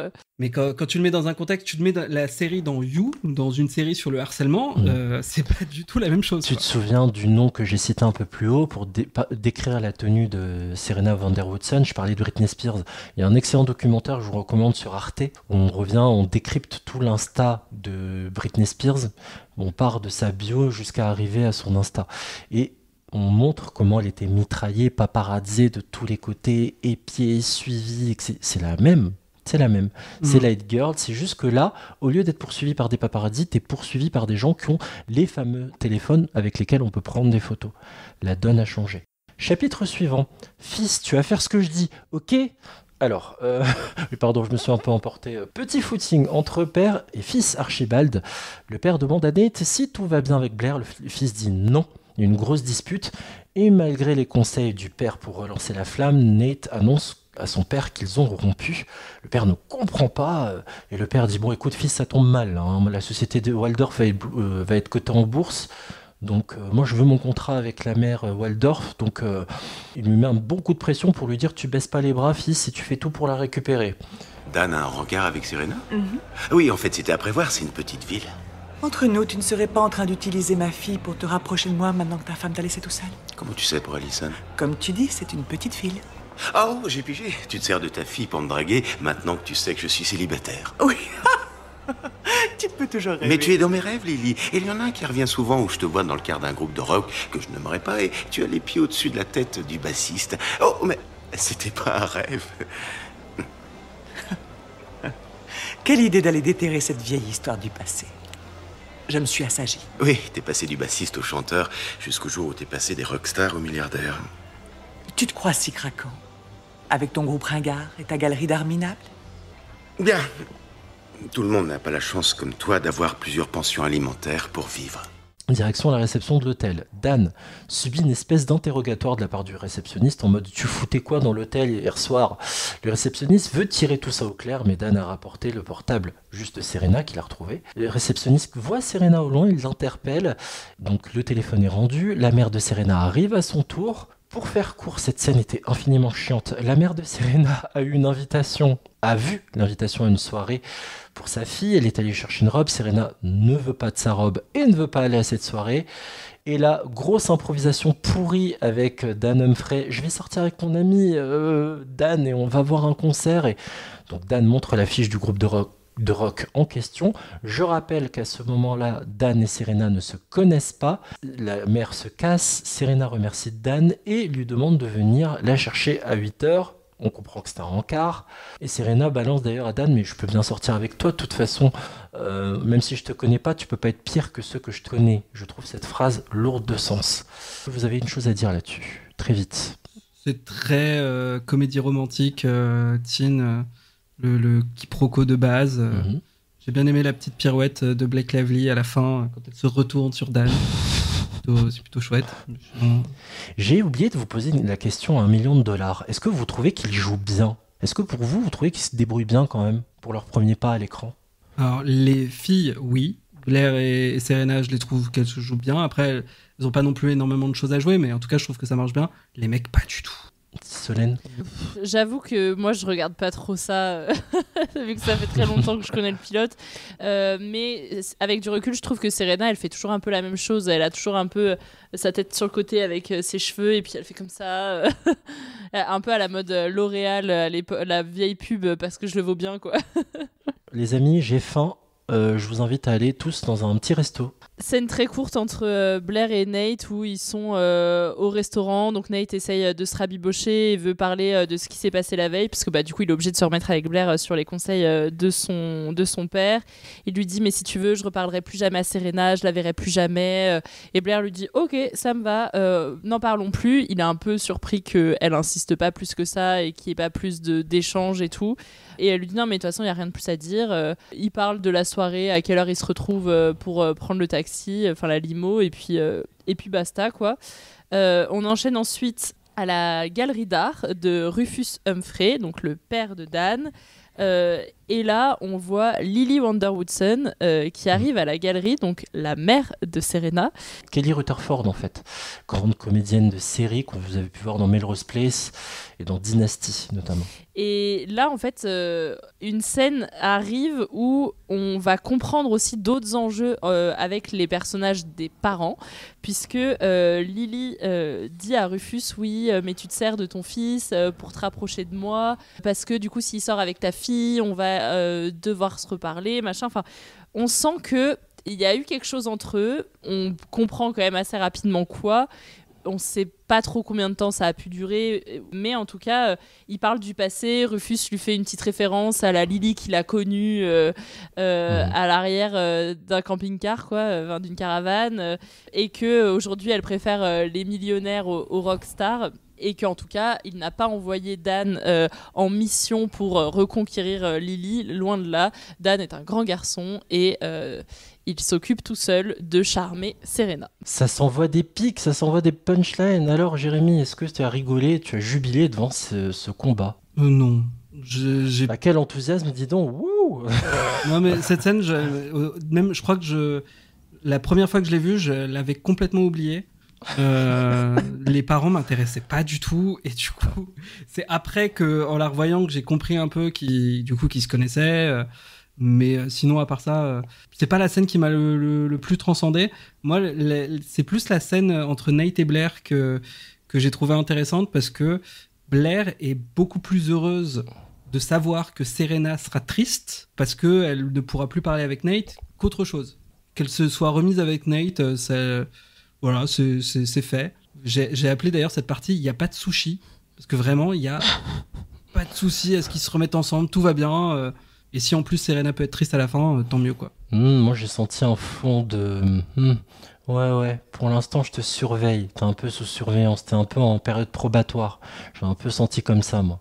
Retour à l'appart des Humphrey. Ouais, bah les Humphrey se pouponnent. Dan se prépare pour son petit date. Jenny pour sa soirée. Ils sont tous les deux très élégants. Leur père arrive et il complémente sa fille. Il lui dit « Oh, ma fille est une femme !» Erk, mais ok. Cette petite scène est assez gênante. Et pareil, ensuite on va chez Blair, qui elle aussi est en train de se préparer. Sa mère arrive dans sa chambre et elle s'étonne que sa fille n'ait pas choisi la robe qu'elle avait choisie pour elle. Et elle lui dit « Blair, tu ne seras jamais aussi splendide, aussi mince, aussi heureuse que maintenant. Alors je veux que tu en profites le plus possible. » Et bim, un petit coup d'anorexie pour toutes les jeunes filles qui regardent la série. C'est clair. Et puis elle lui dit ça, et puis elle fait « Ah, et tu mettras de la crème sur tes cheveux, hein. Là t'as les pointes, elles sont un peu trop sèches. » Blair, qui avait l'air de beaucoup apprécier la robe qu'elle avait portée, au final, elle aura même pas le choix de porter la robe qu'elle préférait. La mère toxique au possible. Et ensuite, montage, limousine, Chuck, Blair, Nate et les deux autres... groupies, moi je les appelle. Groupies. Elles sont... tout le monde est là dans la limousine. Ils sont tous en train de boire. Ils sont en train de s'amuser comme ils peuvent. Ils vont en direction de la soirée baiser sur les lèvres. On avait dit le titre tout à l'heure. En même temps, on a Dan qui va chercher Serena à son hôtel. Elle porte une robe qui est flamboyante, qui brille de mille feux, qui est super belle. Oh oui. On arrive dans la soirée. Grosse soirée sur 2 étages qui ressemble à un hangar. Mais ok. On voit Chuck qui repère Jenny. Ah ouais, mais c'est qui la nouvelle là? Ah, et en plus, Gossip Girl dit strictement rien sur elle. Ouais, enfin, jusqu'à ce que j'en ai fini avec elle. Peut-être là, elle dira quelque chose. Chuck se présente à Jenny. Jenny le connaît. Au début, elle a l'air un peu charmée, un peu gênée, on sait pas trop. Et Jenny lui propose Chuck propose à Jenny de l'accompagner. Et Gossip Girl parle de Jenny comme d'une future victime potentielle si elle le suit. En VF, Gossip Girl dit pour Jenny 2 options, soit elle entre dans les hautes sphères, soit elle sera malheureusement victime de Chuck. Et juste, on en parle du plan qui remonte le corps de Jenny, Taylor Momsen, pour les fans de musique, chanteuse des Pretty Reckless. On en parle de ce plan-là, de bas en haut, des pieds jusqu'à la tête, là, bien lent. C'est des plans qu'on aura tout au long de la série sur le corps des femmes, globalement, pour sexualiser la jante féminine de manière générale. Jérémy, tout ce passage, est-ce que tu as une chose à ajouter? Ce que je remarque surtout dans cette scène où tu as Chuck qui reluque Jenny, c'est qu'il n'y a aucune sororité. Parce que sur les 2 filles qui sont à côté de Chuck, il y en a une qui l'encourage limite à agresser Jenny et l'autre qui lui fait à peine un regard désapprobateur, et encore, je crois que juste elle en a rien à foutre. Enfin, le comportement de Chuck est connu, le fait qu'il vise des nouvelles, c'est connu, et personne n'en a quoi que ce soit à foutre, quoi. Oh, mais c'est normal, c'est Chuck. Comme le « Oh, mais c'est normal, c'est Gérard ». Ouais, et en même temps, je trouve que c'est surprenant parce que dans la réalité, quand on connaît une personne qui agresse, enfin en tout cas à cette époque-là, on a tendance à prévenir les nouvelles en disant « Fais attention à lui ». C'était un peu ce qui se faisait quand même discrètement dans les différentes sphères de la société. Et du coup, je trouve ça surprenant que personne ne préviennent Jenny et que tout le monde soit en mode vas-y, de toute façon on sait très bien ce que tu vas lui faire, ça va faire la même chose à tout le monde, quoi, tu vois, enfin genre c'est le rite initiatique pour être accepté. Non, enfin et donc moi je suis un peu surprise par cette scène en sachant ce qui se faisait à l'époque, qui était plutôt de dire aux filles fais gaffe, et après celles qui savaient mais qui n'ont pas fait assez gaffe, tant pis pour elles, quoi. Dans ce pilote, il y aura un fais gaffe, on va y revenir, on va y arriver. Mais j'ai pas l'impression qu'il y ait beaucoup de sororité dans Gossip Girl. De ce que j'ai compris de la série, du peu que j'ai vu, c'est pas trop la série où justement ça t'encourage vraiment à te soutenir entre filles. Au contraire, c'est plus de la compétition féminine. De la recherche de popularité, d'être la reine, la queen du lycée, etc. Ah oui, non, la sororité, c'est pas un mot qui existe dans Gossip Girl. Même si, parfois, l'amitié entre Blair et Serena est intéressante. Mais il y a un autre truc qui m'a surpris, c'est que Jenny, enfin, elle connaît Chuck, elle lit Gossip Girl. Ça me rend dingue que, en tout cas, au début, dans cette scène, elle le voit pas vraiment comme une menace, quoi. Je sais que c'est compliqué de dire non ou quoi que ce soit, mais à ce moment-là, limite, tu le suis pas, tu fais oui, ok, allez, et tu pas. C'est assez surprenant au final qu'elle le suit, alors que j'ai l'impression il doit y avoir quand même pas mal de dossiers sur lui dans Gossip Girl, quoi. Ouais, mais pareil, elle a 13 ans, elle a envie de faire partie de l'élite new-yorkaise, elle vient d'un milieu moins favorisé que eux, et du coup, elle est un peu en mode, même si elle sait, il s'intéresse à moi, et on revient toujours à la culture du viol, lui, il s'intéresse à moi, j'ai un peu cette chance-là, j'y vais, quoi, enfin... Et du fameux rapport de domination et de pouvoir, parce que lui, il est important, il a du pouvoir, il peut m'aider. Sorry, no, nothing. I just, my sister was right. You're nice. But you asked me out on a date and you didn't think I was nice? No, just thought you were hot. And technically, you asked me out. Oh, okay, I see. So, sensitive, tortured soul boy is actually kind of superficial, huh? Yeah, just a little Good bit. to know. Sorry.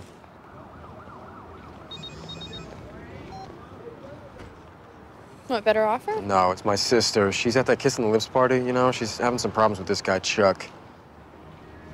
I'm sorry, I have to go. I'll go with you. No, really, that's okay. No, listen, if it's Chuck, it's not okay. On retrouve Dan et Serena dans la rue qui se dirigent vers le fameux concert du père, Rufus Humphrey. Ils font connaissance et bizarrement, Rufus connaît bien le nom de famille de la nouvelle copine de Dan. Rufus bredouille, je sais pas comment je connais son nom. J'adore le jeu du père qui mord la lèvre en mode « Et dis donc fiston, t'as pécho une super jolie fille, hein, je suis fier de toi. » Pardon. Champion. Oh putain. C'est terrible. Ça sent peut-être le vécu. Pardon.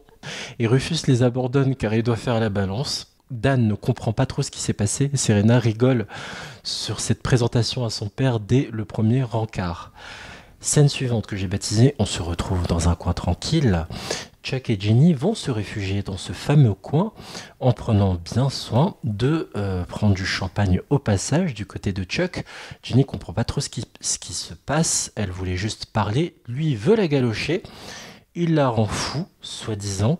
Chuck se calme un peu et s'excuse et veut... Ah, donc il l'embrasse, pardon. J'ai pas noté, mais je me souviens, il l'embrasse. Elle est très mal à l'aise, elle a les lèvres qui tremblent, elle est sur le recul, elle est contre le mur, il la coince. Tout en l'embrassant, il lui dit « Tu me rends fou », soi-disant. Chuck se calme un peu après et s'excuse, il veut lui offrir une coupe de champagne. Jenny dit « Ok, j'en accepte juste une ». Tiens, j'ai noté fond musical Akon, qui ont grandi dans cette période-là, c'était le rappeur sénégalais Akon, qu'on entend. Scène suivante, on retrouve Serena et Dan qui ne se remet pas du fait que Serena en fait soit sympa, il la taquine un peu en mode je t'ai invité parce que t'étais sexy meuf pour ton sex appeal, tu crois quoi?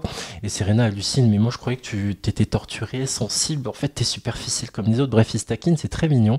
Et ils sont interrompus par un SMS envoyé en catastrophe par Jenny en mode urgence, et c'est sérieux parce que je suis avec Chuck, viens me chercher frérot. Dan en parle à Serena et Serena insiste sur le fait que non, c'est Chuck, c'est sérieux, faut y aller, c'est qu'elle est dans la merde. Scène suivante, on retourne dans cette fameuse soirée baiser sur les lèvres et là, on a les notifs qui font vibrer et sonner les portables de beaucoup de monde. Oui, Serena est là, Blair hallucine, mais je t'ai pas invité, qu'est-ce qu'elle fout là celle-là? Embrouille Nate et Blair à base de tu l'as invité toi? Nate sort sans calculer Serena, idem Blair fuit Serena après lui avoir lancé un regard noir. Avant de poursuivre, tout votre regard sur tout ce passage. Solène, beaucoup de choses, hein? Beaucoup de choses. En fait, moi, j'aime bien la partie où on est juste avec Dan et Serena parce que c'est là où on commence à voir naître les débuts de leur relation, où ils viennent pas du même milieu, ils ont pas les mêmes codes et pourtant ils arrivent à se parler et à discuter, à avoir des petites taquineries et tout, et on sent les deux à l'aise en fait l'un envers l'autre quand ils jouent pas un rôle, et ça c'est intéressant et j'aime bien ce passage-là. Après la soirée... Ouais, non, pareil, la scène entre Dan et Serena, ils sont très cute. Moi, il y a quand même une raison encore pour laquelle je déteste Dan, qui m'insupporte, c'est que quand il reçoit le texto, encore, bon, ok, le premier texto, il fait pas hyper attention, parce qu'il pensait qu'elle criait au loup, c'était encore une urgence. Mais quand il reçoit le deuxième texto, il est nonchalant, il dit « Ah, je suis désolé, il va falloir que j'y aille.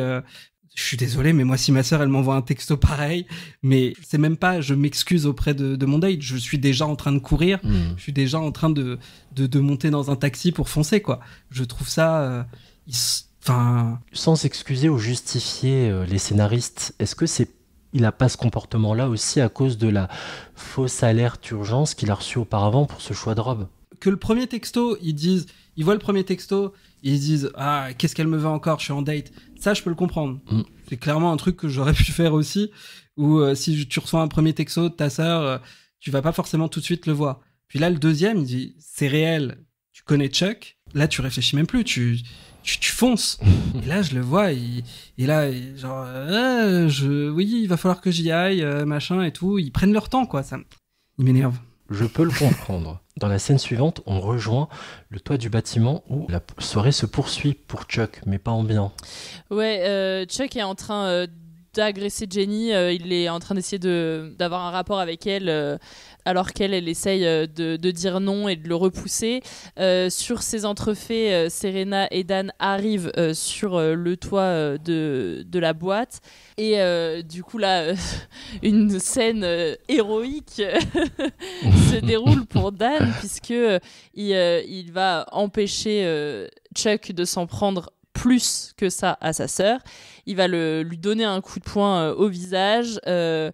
Et Dan, Serena et Jenny vont quitter la soirée sur une scène où, au moment de repasser dans la soirée, donc on a Dan qui est au milieu entre ces deux femmes, qui prend soin de sa sœur, et en même temps il prend la main de Serena pour l'emmener dehors. Serena et Dan vont avoir une discussion avant d'entrer dans le taxi pour parler de potentiellement un second date, et Serena lui dit on en parle dans le taxi, et donc ça montre qu'elle elle s'arrête pas à ce qui s'est passé ce soir, qu'elle a passé un bon moment et qu'elle lui ouvre la porte en tout cas pour la suite. Et quand les trois montent dans le taxi, on voit à la sortie de la boîte Blair qui est très en colère d'avoir vu Serena débarquer, et elle veut plus jamais entendre parler d'elle, et Chuck qui arrive avec après s'être pris un pain, qui dit moi au contraire j'ai bien envie de les revoir pour me venger, quoi. Et on voit Nate qui est en train de se saouler la gueule seul dehors, triste de voir l'être aimé partir avec un autre gars.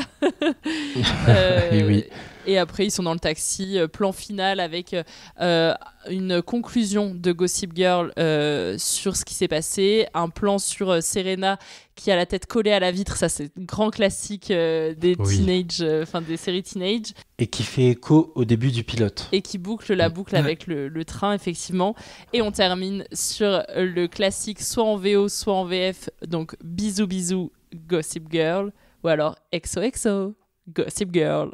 J'adore. Sortie héroïque de Serena. Dommage qu'il y court lundi. Vous m'adorez, ne dites pas le contraire. Bisous, bisous. Gossip Girl. Incroyable. La voix sublime. Qui est Gossip Girl? La voix de quelle comédienne en VO? Kristen Bell. Qu'on aime d'un amour infini. Que moi je connaissais pas avant Gossip Girl, et que en fait j'ai pas vraiment connu avec Gossip Girl parce qu'on n'entend que sa voix, sauf à un moment donné elle fait une apparition. Et que j'ai découvert moi dans The Good Place. The Good Place, Véronica Mars, Nobody Wants This aujourd'hui pour Netflix, toutes ces séries bien sûr. Que des séries que j'ai chroniquées ici. Exactement. Et juste un petit clin d'œil, on parle pas souvent des comédiens de doublage, moi j'adore la voix française de Blake Lively, Elisabeth Ventura. Je l'ai vu il y a pas longtemps au cinéma dans It Ends With Us, qui est pas un grand film franchement, mais la voix d'Elisabeth Ventura, je l'aime d'un amour infini. Très belle. Jérémy? Moi, j'aime beaucoup la voix de Kristen Bell en VF, mais sa voix qu'elle aura plus tard, Laura Préjean, qu'elle n'a pas ici dans Gossip Girl. Et je sais pas qui la double, j'étais en train de regarder. Je pense qu'à cette époque-là, Kristen Bell n'avait pas encore de voix fixe. Si j'ai bien lu la fiche Wikipédia de Gossip Girl, le nom de Kristen Bell n'était pas dévoilé avant un long moment. Mais après, tu vois, je trouve que la voix française de Gossip Girl, elle est pas aussi. Je sais pas si elle s'améliore par la suite, mais je la trouve pas aussi bonne que Kristen Bell est en VO. Alors soyons précis, la voix que tu mentionnes, Jérémy, Laura Préjean, et c'était déjà la sienne quand c'était Véronica Mars qui a commencé en 2004. Donc comme Gossip Girl c'est 2007, c'est un pur choix de directeur artistique de plateau doublage qui ne voulait pas de la voix de Laura Préjean, je sais pas pourquoi, et qui en a pris une autre, ce qui est dommage. Ouais. Et j'ai noté, c'est Chloé Berthier qui est la voix de Gossip Girl. La voix française. Très bien. On va en reparler justement de tout ça avec nos questions qui vont nous faire sortir du pilote. C'est ainsi que s'achève le pilote de Gossip Girl. Bon, maintenant, avant de nous donner nos notes sur le pilote, un dernier extrait et on va passer à la partie spoiler autorisée. Spotted. Serena making a heroic exit from Bee's party. Too bad for her, there's school on Monday. So until next time, you know you love me. Gossip Girl. Vu qu'on a une personne qui a vu de nombreuses fois la série, on va voir quel type de fan tu es, Solène, de Gossip Girl, avec notre partie spoiler autorisée, ce petit questionnaire pour les habitués du podcast. Allez, attention, court et efficace. Quelle est ta saison préférée de Gossip Girl ? Je crois que c'est la saison 6, c'est la dernière. Qu'est-ce qui te plaît dedans ? Quels arcs narratifs te plaisent? Et surtout, vu que tu abordes la saison 6, on va parler du dernier épisode, ce que t'en as pensé. Moi, je me rends compte à chaque visionnage que je fais qu'il y a beaucoup d'histoires qui m'intéressent pas et que la seule et unique qui m'intéresse tout au long des saisons, c'est celle entre Blair et Chuck. C'est cette histoire d'amour-là qui me fait regarder Gossip Girl encore et encore. Et dans la saison 6, il y a vraiment... cette conclusion qu'on ne pouvait pas rêver mieux, en fait, je trouve, pour leur histoire, où ils essayent de se sauver de Bart Bass, le père de Chuck, et après, ils fomentent un plan avec Jack Bass pour les sortir de là, pour avoir un mariage antidaté, pour que Blair puisse pas témoigner contre Chuck, etc. Et je trouve que ça vient finir leur histoire un peu en beauté, avec en plus, à la toute fin de l'épisode, on a... 10 ans plus tard, ou enfin même 5 ans plus tard. Voilà. Et on les voit avec des enfants et tout, et c'est juste bon, bah voilà, c'est terminé. Et en fait, moi j'aime bien me remater cette saison en boucle parce que c'est là où on voit aussi que les personnages ont évolué tous. Ceux que j'aimais pas, on les revoit pas. Donc, enfin, quoi que s'il y en a une qui est quand même là et qui me fait bien chier. C'est pas Ivy? Ivy, ouais, que je déteste. J'en étais sûr. Mais en fait, tout ce qui se tourne autour de Rufus Humphrey, ça me saoule. Donc voilà. Voilà, ça c'est fait. Et il y a aussi ce truc avec Dan qui essaye in fine d'enfin intégrer ce groupe, mais Blair est encore en train de dire à Serena mais non, il est pas des nôtres, nanana. Ouais, j'aime la saison 6. Alors qu'ils ont eu, spoiler alerte, une histoire, Blair et Dan. Ouais. Je n'ai rien compris à ça. Elle l'a détesté pendant des saisons et finalement elle arrive à se mettre en couple avec. Je n'ai jamais rien compris à ça. Comme je vous l'ai dit, j'ai pris des bouts de saison 6 moi sur c'est TFX. pas un truc qui m'a choqué, tu vois, parce que ça arrive à un moment où Blair se sent seule, que elle a plus vraiment personne autour d'elle, et Dan, on sait aussi qu'en fait il a besoin de se mettre avec Blair pour son stratagème. Et du coup c'est pas si choquant, ça dure pas très longtemps, hein. D'accord. La vraie question, Jérémy, pour toi qui n'as pas vu le reste, à se poser, c'est qui n'a pas couché avec qui, je te jure. C'est la seule question à te poser. Bah, Serena et Chuck. Je me suis fait spoiler un truc, ils sont pas censés être frères et sœurs, apprendre qu'ils sont frères et sœurs, ou demi-frères et sœurs. Serena et Chuck finissent par appartenir à la même famille parce que leurs parents se marient. Le père de Chuck se marie à la mère de Serena, donc ils font partie de la même famille, mais ils ont pas de lien du sang. Lily Vanderwoodson devient Lily Bass. Ça dure un moment d'ailleurs. Oui. Il me semble. Jusqu'à ce qu'elle se marie à Rufus Humphrey. Voilà, avec ses jolies petites lunettes dans le dernier épisode. C'est n'importe quoi. La saison de Gossip Girl que tu aimes le moins, Solène? La saison 4. Je déteste cette saison, je pense. Je sais plus si c'est une des premières fois qu'on voit Georgina, mais en tout cas, c'est le moment où elle va manipuler Dan, elle va lui faire croire qu'il est papa d'un petit garçon. Enfin, je déteste ce truc. Le triangle amoureux aussi entre Dan, Serena et Nate. Enfin, en fait, il n'y a pas de triangle amoureux. Nate, il est inexistant. Oubliez-le, en fait. Et on a aussi Clémence Poésy au début de cette saison qui sort avec Chuck. Et ça n'a aucun sens. En fait, cette actrice, on l'a pas vue dans grand-chose, et malheureusement pour elle, elle a pas un charisme à la hauteur du personnage de Chuck Bass, et donc c'est nul. Ça devait être dans la période post-Harry Potter et la Coupe de Feu. Elle a surfé sur le succès du film. Ok. Une pensée pour Michelle Trachtenberg, qui est décédée récemment.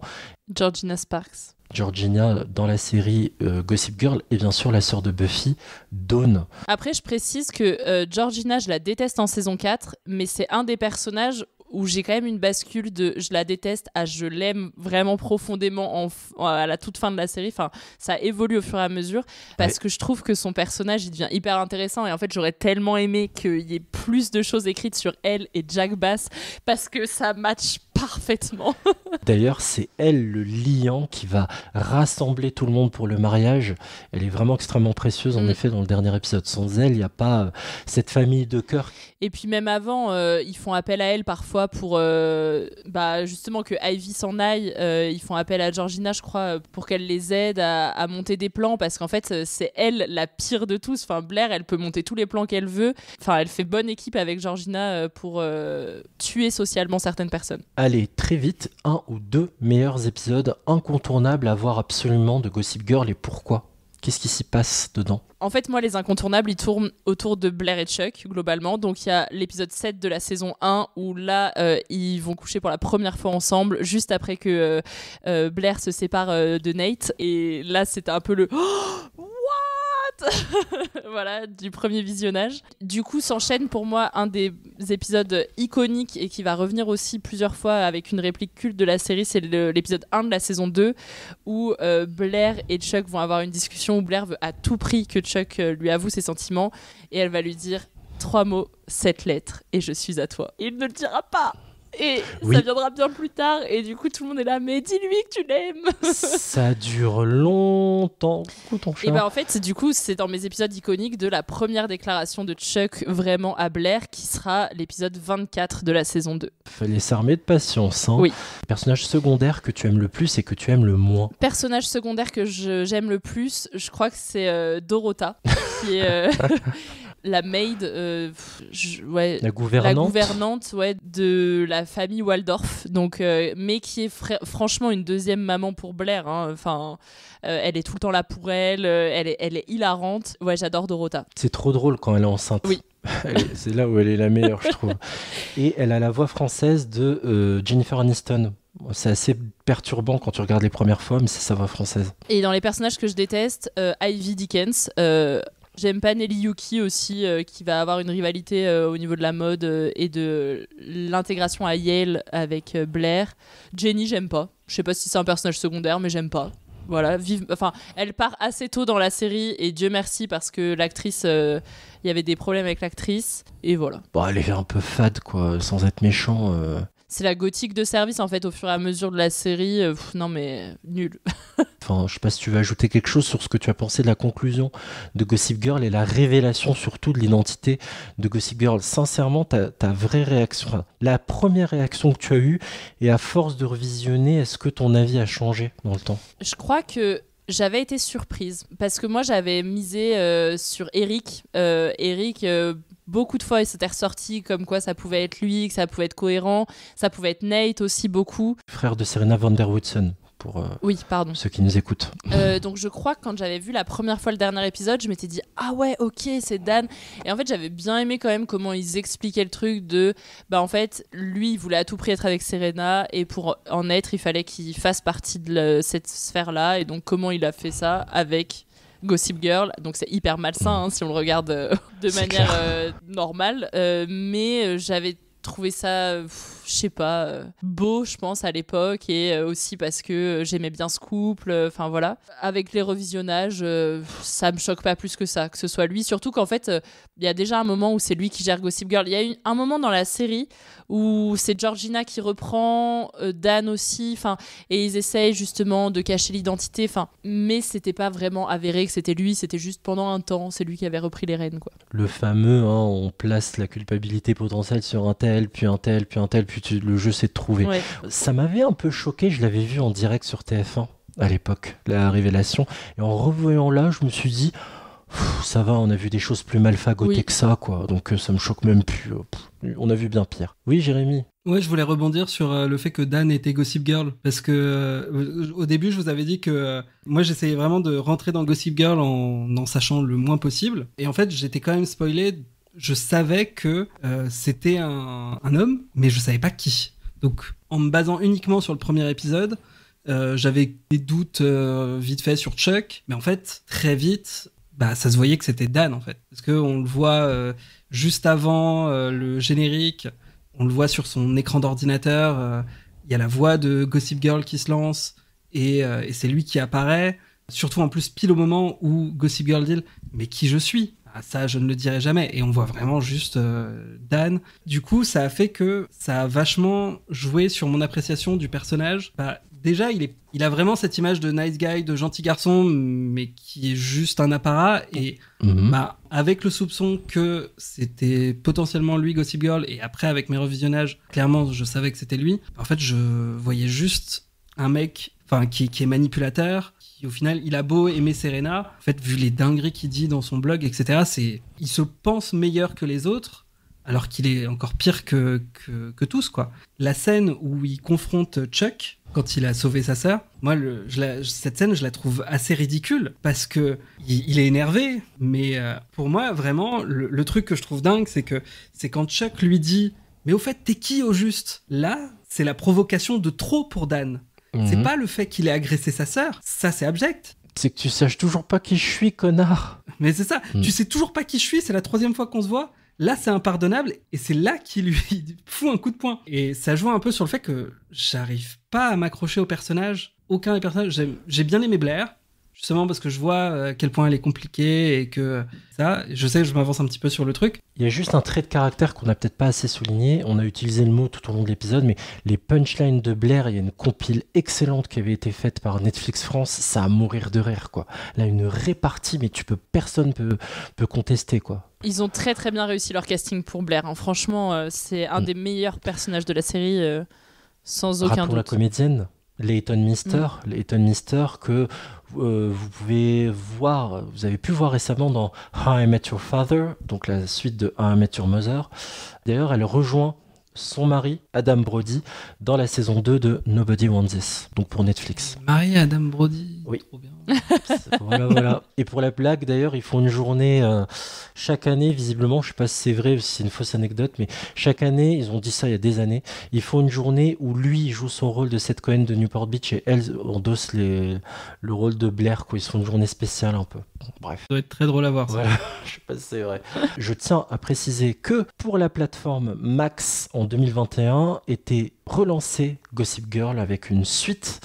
Vraiment un sequel, quelques années après les aventures de la bande qu'on a suivie.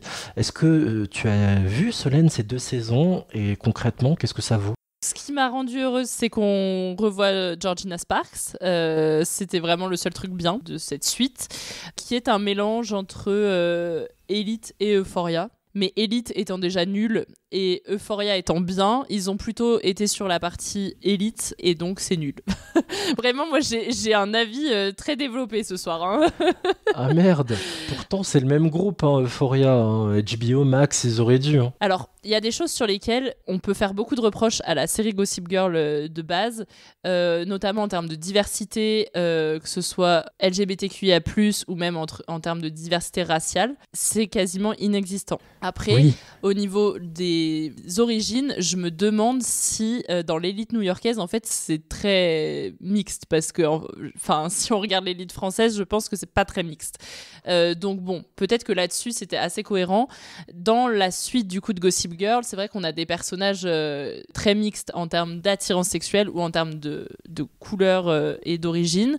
Là-dessus, ils ont fait avec l'époque aussi, heureusement, parce que si en 2021, ils nous sortent une série où on n'a que des blancs hétérosexuels, bon, on va leur dire, allez voir ailleurs.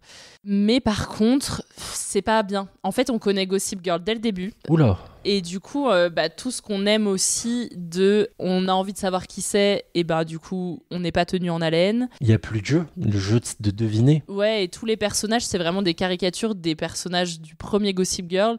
Donc en fait, pour nous livrer ça, moi j'aurais préféré revoir une vraie suite de Gossip Girl qui redébarque 10 ans plus tard et qui revient faire chier la même bande, et cette fois c'est pas Dan et on sait pas pourquoi, qu'est-ce qui s'est passé entre ce laps de temps pour que quelqu'un s'en prenne à eux. Enfin, j'aurais trouvé ça plus intéressant. 2 choses tant que j'y pense, c'est d'ailleurs à la conclusion de Gossip Girl à la fin de la version 2007 quand elle dit « Vous croyez qu'être débarrassé de moi ?»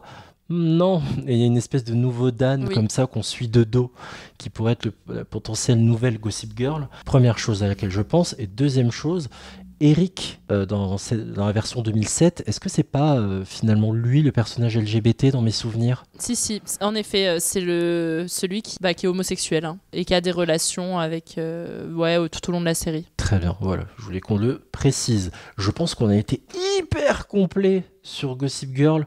Commencez pas à m'envoyer des messages, je vous le dis. Petit, ça me tenait à cœur de faire aussi une nouvelle émission. Solène. Ce que j'aimerais quand même rajouter en termes de petites anecdotes sur la série, c'est que les producteurs ont été piratés vers la saison 3, 4, quelque chose comme ça, pour que les gens puissent avoir les scénarios bien en amont, parce qu'en fait, à l'époque, je le rappelle, on avait un épisode par semaine, on avait la grosse pause au moment de Thanksgiving, de Noël, etc. Et donc, en fait, on était tout le temps en haleine de « mais qui est cette Gossip Girl ? Qui est cette Gossip Girl ?» Ce qui est marrant, c'est qu'en fait, ils ont eu leur propre Gossip Girl dans leur enceinte de quelqu'un qui a essayé de revendre les scénarios qu'il avait piratés, quelqu'un des pays de l'Est, je crois, pour savoir qui était Gossip Girl, et ça fait encore aujourd'hui partie des séries qui a été les plus téléchargées. Donc voilà, et elle avait été aussi interdite dans les écoles de l'élite new-yorkaise. Évidemment, ça a eu l'effet tout inverse puisque les jeunes de l'époque l'ont bien visionné. Des caméos dans le dernier épisode à souligner, est-ce que tu t'en souviens, Solène ? Caméo de la voix de Gossip Girl. Ah mais oui, il y a Kristen Bell dans le dernier épisode, qu'on voit interpréter en fait le livre que Dan a écrit sur tout ça. Et elle est accompagnée de Rachel Bilson qui jouait Summer dans Newport Beach. Voilà, donc c'était très cool de les voir à la fin. Hey Upper East Siders, Gossip Girl here, and I have the biggest news ever. Serena, you're back from boarding school. Yeah, hi Blair, so I gotta go. Come on, Belle, can you just try a little harder? I'm sorry, if I'm being really honest, Rachel, I don't think you can pull off high school anymore. Thanks a lot. Sorry. Oh, come on, you were always on that thing. This audition's really important to me. Plus, the book is a bestseller, and it has a built-in movie audience. Dan Humphrey, he's a really good writer. OMG, you are not going to believe who Gossip Girl is. Wait, Gossip Girl is real? On a fait très long, c'est magnifique, je suis fatigué. Tu nous avais dit max 1h45, on est déjà à 1h45. Eh ben voilà, je suis ravi. Je suis ravi. Cette émission sortira dans 1 an. Alors, on arrive à la phase de notation dans ce pilote presque parfait. Après tout ce qu'on a dit sur ce grand retour, je vous écoute madame et monsieur, bien sûr, votre note et la justification de celle-ci, avec ses forces et ses faiblesses. Je rappelle l'échelle de notation: 0 inadmissible, 1 exécrable, 2 très mauvais, 3 mauvais, 4 insuffisant, 5 moyen, 6 satisfaisant, 7 bon, 8 très bon, 9 exceptionnel, 10 parfait, comme l'équipe du jour, bien sûr. Je vais vous demander votre avis. Qui a le coef 3 ? Je le donne à Jérémy. Je le donne arbitrairement, comme ça c'est le petit pouvoir que j'ai. C'est le seul. Je suis désolé, Solène. Non, mais c'est bien, c'est très bien. Je vous rappelle que c'est l'équipe qui me malmène, pas l'inverse. Donc, Jérémy, ta note sur ce pilote de Gossip Girl, quelle note tu mets ? Je vais me faire lyncher. J'ai peur. Je vais mettre un 4 pour insuffisant. En fait, j'hésite entre... Non, tu sais quoi, je vais mettre un 4,5. Entre insuffisant et moyen. Ouais, parce qu'en fait, je vois des qualités. Je vois des qualités dans la relation qu'il y a entre Blair et Serena, qui m'a fait quand même tenir tout le long de l'épisode, et même le personnage de Blair en lui-même, même si au final on la voit pas tant que ça dans l'épisode, ça pourrait être le personnage qui me donnerait envie de continuer à regarder la série. Maintenant, ce sont les seuls personnages qui me pousseraient. Ouais, Nate, il est transparent au possible, je m'en fous. Il y a Chuck, sortez de chez moi, je veux plus jamais vous voir. Et Dan, alors le fait que je sache qui est Gossip Girl, ça casse un peu aussi tout le côté fun de découvrir qui c'est, mais du coup vraiment je supporte pas, Et j'ai décrit pourquoi vraiment je n'aimais pas ce perso. Du coup, en fait, j'ai pas beaucoup de raisons de continuer à regarder la série. Et voilà, le truc est assez superficiel, assez. C'est pas forcément le genre de série que je vais regarder. Et le pilote me pousse pas à voir la suite, quoi. C'est aussi simple que ça, hein. Ouais. Voilà, donc c'est pour ça que, en fait, quand t'as dit 4 égale insuffisant, je pars du principe que si un pilote n'arrive pas à me pousser à aller jusqu'au bout, c'est qu'il a pas réussi sa mission. Et pour moi, l'écriture des personnages, tu vois, même il y a plein de petits problèmes de cohérence dans l'épisode. Ça, je le mets de côté. C'est une série pour adolescents. Et puis même, en fait, c'est même pas ça. On n'est pas là pour chercher une cohérence exceptionnelle dessus. Mais si les personnages n'arrivent même pas à m'intéresser et à me pousser à voir la suite, pour moi, c'est raté. Bon, ça a le mérite d'être clair. 4,5 pour Jérémy. Solène. Je parlerai en dernier, j'essaierai de pas faire trop long. Solène. Moi, je vais mettre 6 parce que même avec tout l'amour que j'ai pour cette série, le pilote est pas exceptionnel. Et je rejoins Jérémy sur, en fait, un pilote, sa mission, c'est de nous donner envie d'aller cliquer pour voir la suite. De se dire, je vais enchaîner. Je sais pas, enfin, si, je sais ce qui m'a fait enchaîner quand j'avais 12 ans. C'est parce que c'était clairement ma cam et ça l'est toujours aujourd'hui. Mais en fait, je pense que je découvrirais le pilote aujourd'hui. Je suis pas sûre que je serais motivée à me taper 24 épisodes par saison de 45 minutes parce qu'il n'y a pas vraiment de plot twist en plus à la fin. Les personnages sont installés, ok, mais en fait on n'a rien où on se dit ah mais comment ça va se faire, parce que le triangle amoureux entre Nate, Blair et Serena, c'est pas vraiment un triangle amoureux parce qu'en fait on sent très bien que Nate il s'en fout de Blair, que Serena maintenant elle est attirée en plus par Dan, donc ça va très vite se finir en queue de poisson cette histoire. Enfin, en fait, l'élément qui fait qu'après on a envie de rester, j'y reviens et je suis désolée parce qu'on sait très bien qu'il est problématique ce personnage, mais c'est la relation entre Blair et Chuck. À partir de l'épisode 7 de la saison 1, du coup, où Blair et Chuck vont coucher ensemble en fin d'épisode, là on a ce truc qui se déclenche de oh, mais ça je l'ai pas vu venir et je vais enchaîner pour savoir ce qui va se passer. Mais du coup, ça arrive quand même tardivement. L'épisode 1, il n'y a pas vraiment de truc qui nous dit je vais enchaîner à part les histoires d'amour, mais en fait, elles sont même pas vraiment installées. Il n'y a pas des trucs très flagrants en fait sur ce premier épisode. Après, je mets quand même 6 parce que moi, j'aime la série, j'aime Gossip Girl, quoi. C'est un petit doudou. Je comprends, j'allais mettre exactement la même note, sincèrement. 6, comme toi, Solène. Satisfaisant. J'exagère, j'en rajoute un peu, c'est vrai. Mais j'ai pas passé un moment désagréable à chaque fois quand il fallait abaliser, vous faire des notes, vous préparer les notes pour pouvoir raconter les scènes, c'était un peu relou. Mais le revisionnage, je me suis même surpris il y a 2 semaines à remater sans déplaisir. C'est assez fluide, les personnages sont insérés assez facilement, on a des points de repère comme ça. J'ai continué à l'époque, j'ai continué parce que j'avais l'impression de voir une espèce de Melrose Place 2.0 où tu te demandes qui va finir avec qui, voilà. Tu sais que ça va être mouvant, on le comprend tout de suite dès les premiers épisodes que ça va pas rester aussi figé. Ça, j'ai trouvé ça cool. Je trouvais les acteurs intéressants. Tu l'as dit, Solène, en plus, c'est une histoire de charisme de Chuck, le mec qu'on aime détester, en fait. Et cette relation bizarroïde qu'il va avoir avec Blair, qui est évidemment toxique, mais que eux définissent comme bizarroïde. Et pour l'époque, c'était bizarroïde. Et pour l'époque, aujourd'hui, on dit que c'est une relation toxique, mais c'était ça, l'amour. En plus, c'est ça le pire. Mais en tout cas, il y avait une dose d'ingrédients qui m'ont déjà plu dans Newport Beach et qui m'ont convaincu également dans Gossip Girl. C'est-à-dire que ces fêtes qui sont organisées et qui dégénèrent. Ça m'a fait rester. Je savais qu'il y allait toujours avoir des trucs qui partiront en sucette. Et puis la BO, la bande-son qui est très sympa. Il y avait vraiment des hits du moment. Timbaland, Justin Timberlake. Je crois qu'il y a Lady Gaga dans un épisode qui vient pour une de leurs fêtes, il me semble. Ça c'est vrai, on n'en a pas parlé, mais la bande originale, on pourrait croire que c'est plein de titres random placés... parce que c'est les titres du moment, et au final, ça colle très très bien à chaque fois. Exactement, vraiment, la supervision de la musique sur les séries était vraiment hyper bien faite. C'était déjà le cas avec Alexandra Patsavas sur Newport Beach. Je connais son nom parce que je suis admiratif de son travail. C'est une girl, mais pour vous donner une idée, elle a fait la supervision de la musique du Monde de Charlie, pardon. Un excellent film que je vous recommande, avec Emma Watson. Donc voilà, je savais que j'allais avoir ce que j'attendais, quoi. Les fêtes qui dégénèrent, les coups bas, combat entre familles, etc. J'ai continué. Mais une lassitude s'est installée à partir du moment où j'avais l'impression que ça devenait du grand n'importe quoi. Il me semble que j'ai arrêté quand ?